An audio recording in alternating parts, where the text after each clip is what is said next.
Welcome back to the channel. I hope you are doing well today.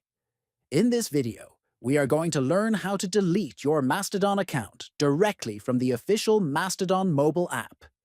If you no longer want to keep your account, this guide will help you go through the process smoothly. First, open the Mastodon app on your mobile device. Once you are inside, look for the settings icon at the top right and tap on it. Then tap on Username your account to access your account-specific settings. Then scroll down the page until you find the option that says Delete Account and tap on it to continue. After that, you will be asked to log in again for confirmation. Enter your account details and type your password carefully. Finally, click on Delete Account to permanently remove your Mastodon account from the app. Make sure to subscribe to the channel, like the video, and share it with friends. Thanks for watching, and see you in the next guide.